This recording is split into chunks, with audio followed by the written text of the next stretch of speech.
You've noticed the signs. Your parent is forgetting things more often. Maybe they are repeating themselves, or they seem confused in situations where they used to be confident. You know it's time to get things checked out, but now you're wondering what actually happens during a memory test, and how can you help your parent feel calm and prepared?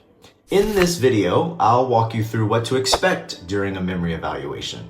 You'll learn what kinds of questions doctors ask, what the tests look like, and how to support your parent before, during, and after the appointment. So let's start with the basics.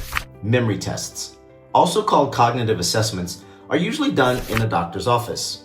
They can be done by a primary care doctor, a neurologist, or a geriatric specialist. The test isn't about passing or failing.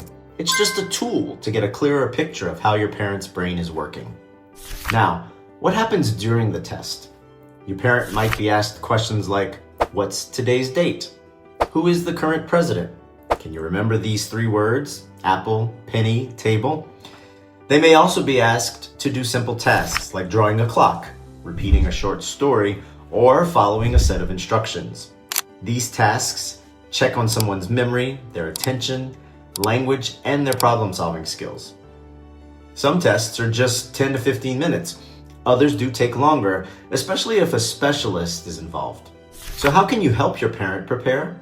First, talk about the why. Let them know this isn't about judgment. It's about making sure they get the best care and support possible. You can say something like, we've both noticed a few changes and the doctor just wants to understand what's going on so we can plan ahead if needed. Second, help them feel relaxed. Avoid saying things like test or exam if that makes them anxious. Instead, call it a memory checkup. Let them know they don't need to study, just to be themselves. And third, be sure to go with them. Be there during the appointment if the doctor allows it. Your perspective can help give the full picture, especially if your parent forgets or downplays symptoms. After the test, the doctor will talk through the results. Sometimes it's memory loss that comes with aging. Sometimes it's something more like mild cognitive impairment or early dementia. Either way, knowing is better than guessing. Because once you know, you can take action, whether that means starting treatment, making small changes at home, or just keeping an eye on things over time. Click the link in the description below for my checklist, What to Expect in a Memory Test for Your Parent. It includes the most common test questions, how to prepare your parent emotionally, and what to ask the doctor after the appointment.